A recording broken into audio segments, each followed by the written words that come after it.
Assalamualaikum warahmatullahi wabarakatuh. Selamat pagi. Selamat bertemu kembali dengan Mari Belajar bersama Kang Anung. Pada kesempatan kali ini materinya masih tentang hukum Newton. Nah, sekarang itu hukum 3 Newton. Bunyi dari hukum 3 Newton, ketika benda pertama memberikan gaya pada kedua benda, benda kedua juga memberikan gaya yang sama besar tetapi berlawanan arah terhadap benda pertama. Hukum 3 Newton menyatakan bahwa ketika benda pertama mengerjakan gaya atau F aksi pada benda kedua, maka benda kedua tersebut akan memberikan gaya reaksi yang sama besar ke benda pertama namun berlawanan arah. Jadi di sini ada gaya aksi dan gaya reaksi dari dua benda memiliki besar yang sama dengan arah kebalikan dan segaris, sehingga di sini dapat dituliskan secara matematis F aksi sama dengan min F reaksi. Jadi gaya aksi sama dengan min gaya reaksi. Maksud tanda minus ini artinya berlawanan arah ya. Nah, di sini kita lihat penerapan hukum Newton yang ketiga itu adalah pada saat peluncuran roket ya. Nah, di sini roket dapat meluncur ke udara, ke angkasa akibat semburan gas yang dikeluarkan oleh roket ini. Jadi di sini roket ini akan mengeluarkan semburan gas. Makin besar semburan gasnya, maka di sini akan menimbulkan gaya dorong ke atas yang lebih kuat. Nah, di sini berarti ketika si roket menyemburkan gas ke bawah, maka akan timbul gaya ke atas atau sebagai gaya reaksinya. Jadi ini yang ke bawah gaya aksi, ke atas adalah gaya reaksi. Ini berarti reaksi ya. Ini gaya aksi. Jadi meluncurnya roket itu menggunakan prinsip hukum 3 Newton, yaitu gaya aksi dan reaksi. Kemudian contoh berikutnya ya, untuk lebih memahami. Misalkan di sini ada orang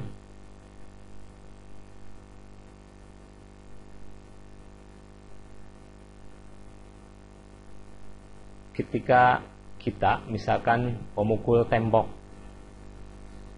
Nah, pada saat kita mukul tembok, maka di sini kita memberikan gaya ke tembok atau disebut dengan gaya aksi. Nah, kemudian tembok juga ini akan memberikan perlawanan ke kita, ke tangan kita, atau disebut dengan gaya reaksi.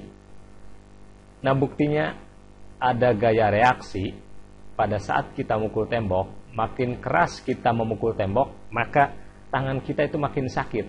Jadi sakitnya tangan kita itu diakibatkan oleh gaya reaksi ya yang ditimbulkan oleh tembok. Jadi ketika kita mukul tembok, maka tembok juga akan menghantam ke tangan kita dengan gaya reaksinya. Kemudian yang kedua, ini si anak menyundul bola ke arah atas, atau ini disebut dengan gayanya gaya aksi ya.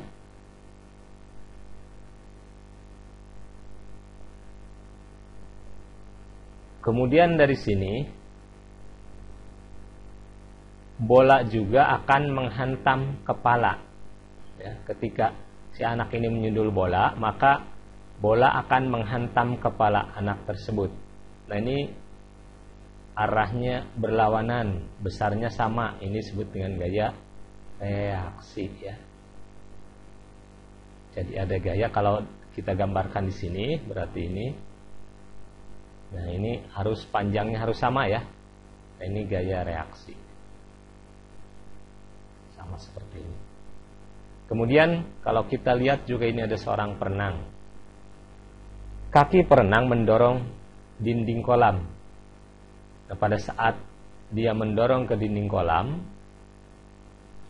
maka dinding kolam itu akan mendorong kaki si perenang tadi atau si anak tadi ke sini berlawanan arah ya. Nah, ini ke sini. Besarnya sama ya, harus sama. Jadi ketika kaki perenang mendorong dinding kolam, maka dinding kolam juga akan mendorong kaki si perenang, sehingga si perenang itu badannya meluncur, lepas kayak itu. Jadi ini adalah F reaksinya, berlawanan arah. Jadi makin besar dorongannya, dorongan ke tembok maksudnya ya, ke dinding, maka si luncurannya itu akan makin deras. Like, silahkan like terlebih dahulu dengan menekan tanda jempol ke atas. Kalau subscribe masih berwarna merah, silahkan kalian klik subscribe. Baru bunyikan tanda loncengnya agar tidak ketinggalan ketika ada update video terbaru dari kami. Bagi yang sudah subscribe, terima kasih. Bagi yang belum, kami tunggu.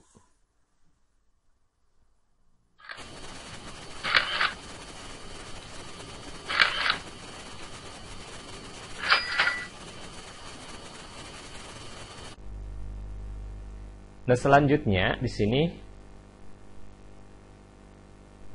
adalah burung ya. Seekor burung yang terbang. Ketika si burung mengepakkan sayap ke atas, ke bawah. Sayap ke bawah berarti ini gaya aksi ya. Maka di sini akan timbul gaya reaksi ke atas. Jadi makin kuat gaya aksinya, maka gaya reaksinya juga makin kuat. Jadi pada saat mengepakkan sayap ke bawah makin keras, maka si badan burung ini akan terapung atau terangkat karena ada gaya reaksi tadi. Jadi ini ditimbulkan gaya aksi dan reaksi. Tahu di sini?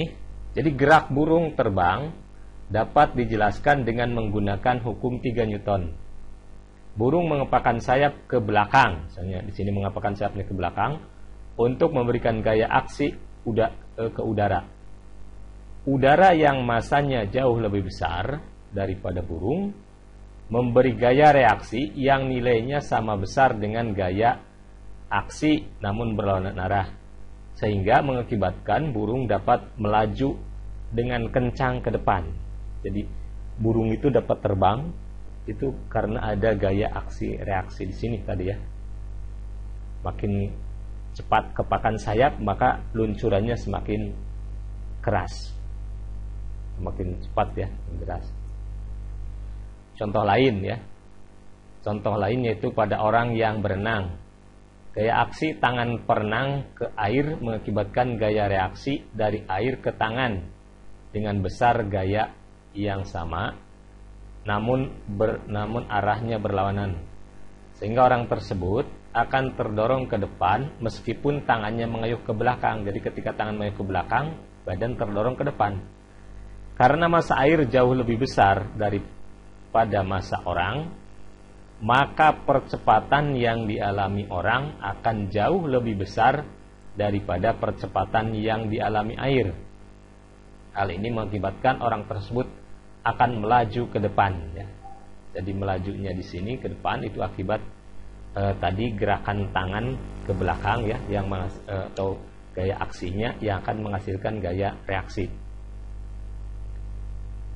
Contoh hukum 3 Newton juga ada pada gaya gesek ya. Gaya gesek merupakan gaya yang berlawanan arah dengan gerak benda.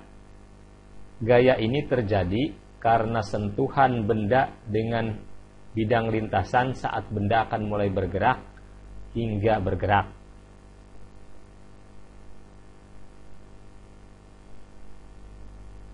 misalkan di sini kita punya sebuah benda, misalkan di atas meja ya.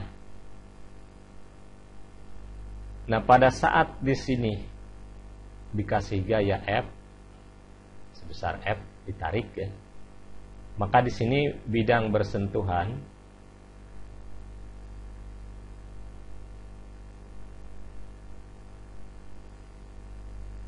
pada bidang bersentuhan ini ada gaya yang melawan ya. Yang pertahankan ini adalah gaya FG-nya atau gaya geseknya ya. Jadi yang melawan gaya yang digunakan. Jadi sini tadi kan gaya gesek, gaya yang berlawan arah dengan gerak benda. Jadi kalau kita tarik ke sini besar F, maka di sini akan ada perlawanan atau dikenal dengan gaya gesek. Nah, gaya gesek ada yang menguntungkan. Contohnya gaya gesek antara sepatu dan lantai. Ini menguntungkan. Karena kalau tidak ada gaya gesek, kita tidak akan bisa berjalan di atas lantai karena akan selalu tergelincir. Kemudian sistem pengereman.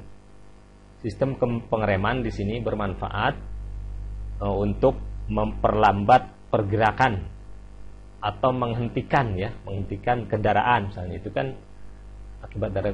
Kemudian gesekan yang ketiga, gesekan pada batang korek api. Ketika batang korek api kita gesekan, maka di sini akan menghasilkan api. Yang keempat, menahan benda supaya tidak bergeser ya. Jadi kalau benda misalkan beban lemari disimpan di atas lantai ya, tidak ada gaya gesek, maka si lemari itu pasti akan selalu bergeser karena tidak ada yang menahan, tidak ada yang melawan. Nah, kemudian yang berikutnya, gaya gesek yang merugikan. Contohnya gaya gesek pada mesin. Jadi pada mesin ini kalau terus terjadi gesekan, maka ini akan mengakibatkan panas pada mesin dan akan merusakkan mesin menjadi aus. Karena itu biasanya dikasih oli ya. Kemudian yang kedua, gesekan bisa menyebabkan kebakaran. Nah, kalau misalkan terus terjadi gesekan, lama-lama misalkan ada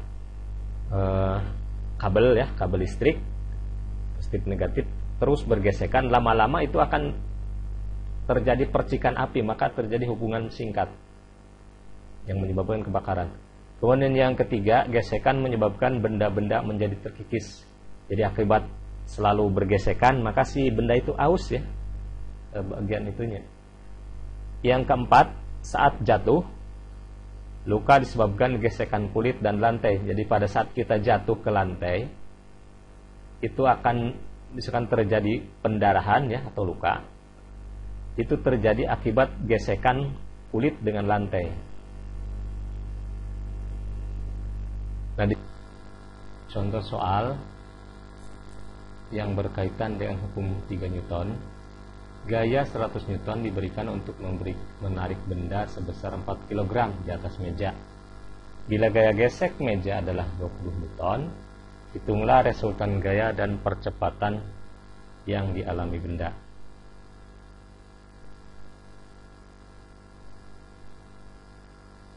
Nah, di sini berarti tadi gaya bendanya ada di atas meja ya. Kemudian kita tarik dengan gaya sebesar F.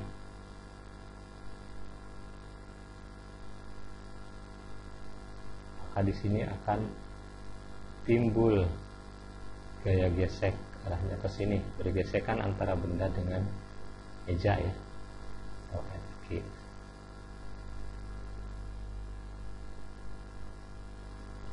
Nah, berarti di sini diketahui dari soal, diketahui F-nya adalah 100 Newton, kemudian M adalah 4 kg, gaya gesekan meja adalah berarti Fg 20 ton. yang ditanyakan, hitunglah resultan gaya. Berarti A-nya adalah sigma F berapa, B-nya percepatan yang dialami benda, berarti A sama dengan berapa. Baru kita jawab ya.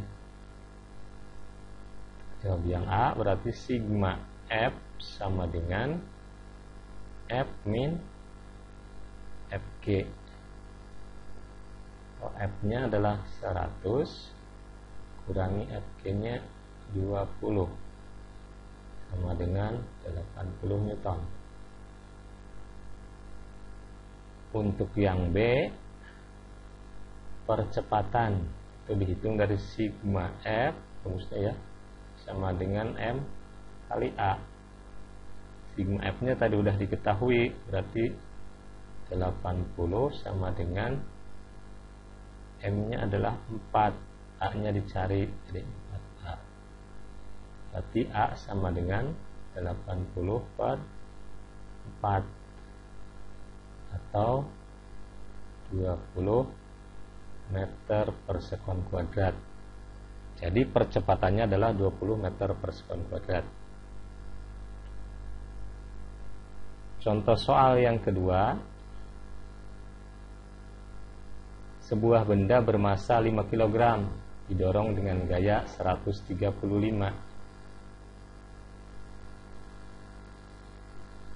Newton. Jika gaya gesekan 10 Newton, berapa percepatannya? Yang berikutnya berapa kecepatan benda? Sama ya. Ini sebuah benda didorong dengan gaya 135 Newton. Bendanya beratnya adalah 5 kg. Maka ketika kita didorong, ini timbul gaya gesekan yang arahnya berlawanan dengan arah gerak benda, berarti Fg-nya ke sini ya. Berarti yang diketahuinya, sebuah benda massa 5 kg, berarti M-nya adalah 5 kg. Gayanya 135 Newton. Kemudian gaya gesek adalah 10 Newton. Yang ditanyakan adalah A, berapa percepatannya? Jadi A-nya berapa? Yang B, berapa kecepatan setelah 5 sekon? Berarti V sama dengan berapa pada T sama dengan 5 sekon. Dijawab yang A, mencari percepatan ya. Sigma F sama dengan M kali A. Sigma F itu adalah F dikurangi Fg sama dengan MA. F-nya adalah 135 dikurangi 10 sama dengan 5 kali A. 135 dikurangi 10 berarti 125 sama dengan 5A. Berarti A-nya 125 per 5 atau 25 meter per sekon kuadrat. Jadi percepatannya adalah 25 meter per sekon kuadrat. Kemudian yang B-nya, berapa kecepatan setelah 5 sekon? V sama dengan V0 ditambah AT. V0 nya itu artinya kecepatan mula-mula. Ini tidak ada kecepatan mula-mula, jadi kecepatan mula adalah 0 ditambah A nya tadi 25 kali T-nya adalah 5 ya. 25 kali 5. Berarti 0 ditambah 25 kali 5. 125 meter per sekon. Jadi kecepatannya pada saat T-nya 5 sekon itu adalah 125 meter per sekon. Nah, sekarang beberapa hubungan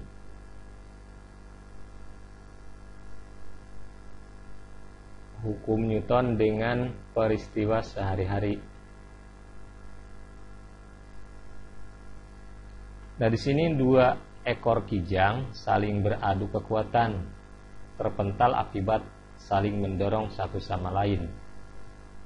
Nah, di sini ini menunjukkan peristiwa tentang hukum Newton yang ketiga.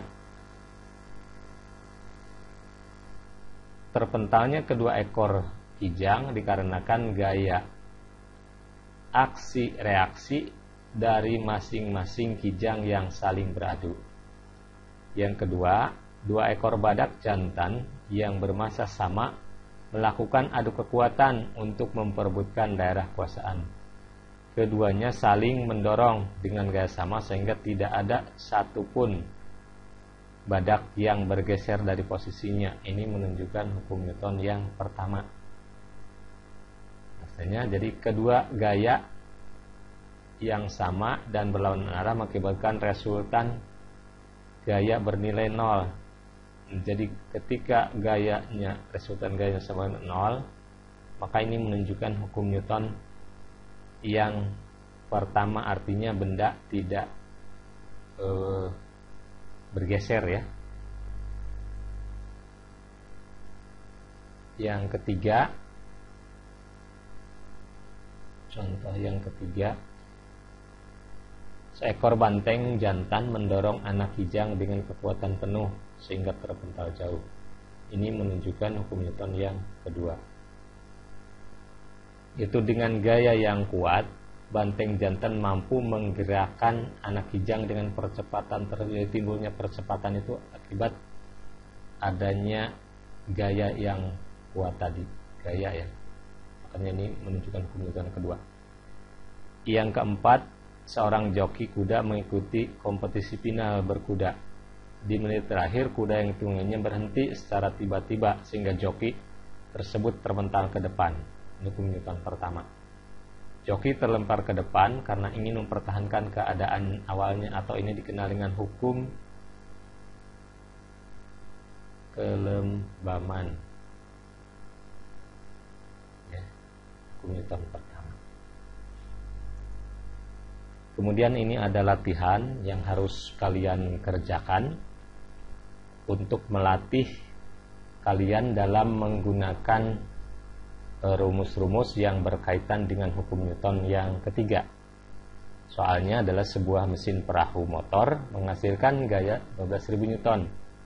Berapa percepatan perahu motor jika massa perahu motor 1000 kg dan total gaya gesekan perahu motor dengan air adalah 1000 Newton.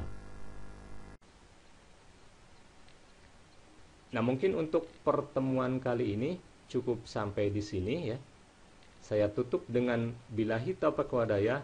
Wassalamualaikum warahmatullahi wabarakatuh.